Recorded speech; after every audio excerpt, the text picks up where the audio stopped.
Bonsoir Rudy. Bonsoir Priscilla. Et on commence par un point sur la Ligue 1.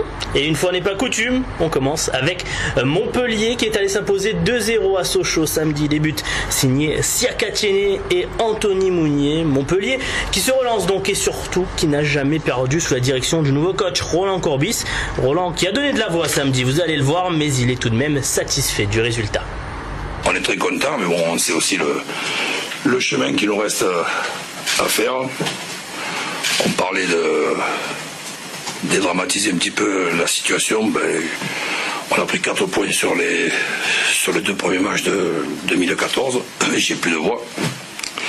J'ai un petit peu trop encouragé notre équipe parce que même à 11 contre 10, on n'arrive pas à se libérer totalement. Ça démontre un petit peu l'angoisse avec laquelle nous jouons nos matchs. Alors ça c'était pour Montpellier et l'OM alors. Et l'OM a pris l'eau au sens propre du terme. Les Marseillais devaient rencontrer Valenciennes au Vélodrome samedi à 17h. Mais la pelouse ressemblait plus à un bassin olympique qu'à une aire de jeu. Du coup, les responsables de la LFP ont logiquement demandé le report de cette rencontre qui pourrait se jouer le 29 janvier prochain. Mais le problème, c'est que demain, il y a aussi un match en Coupe de France au Vélodrome. Ce sera la réception de Nice pour les 16e. Et le coach ne semble guère optimiste sur l'état de la pelouse avant cette rencontre. Regardez sa réponse lorsqu'on lui demande son avis sur la question. Je vous laisse le soin de l'avoir demain. Moi, je suis pas très optimiste parce que tout le monde se bat pour en faire quelque chose de bien, mais apparemment aujourd'hui le gazon ne boit pas. Il y a des drains écrasés et donc ça reste encore très humide. On pensait avoir un bon gazon. J'espère en tout cas me tromper. J'espère qu'on aura un bon gazon, mais je crois pas.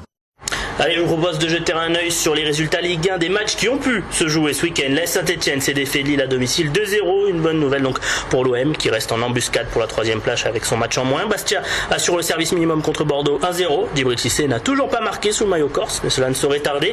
Lyon continue sa remontée 2-0 face à Reims. Même résultat pour Monaco opposé à Toulouse. Et le carton du week-end revient.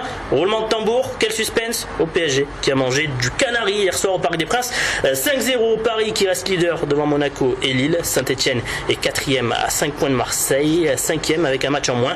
Montpellier prend une bouffe arrière avec la 16e place, mais attention, la zone rouge n'est pas loin. Allez, on change d'univers avec le choc du week-end. Et les joueurs du Cercle des Nageurs de Marseille et de Montpellier auraient presque pu jouer sur la pelouse du Vélodrome pour le choc de l'année en water-polo, un classique du championnat élite qu'a suivi pour nous Julien Butner au bassin Pierre Garçon de Marseille. Souvent dans le monde du sport, on recherche le gagnant pour le féliciter. Samedi soir, au bassin Pierre Garçon de Marseille, on n'en aura pas trouvé, puisque le choc entre les deux favoris pour le titre se sera finalement soldé par un match nul, 13 partout. Mais de nul, ce match n'avait que le nom. En première période, c'est Montpellier qui a fait le spectacle, peut-être un peu trop. Première et deuxième période où on joue correctement, et troisième et quatrième période, donc on voit qu'on a le jeu en main et on fait n'importe quoi.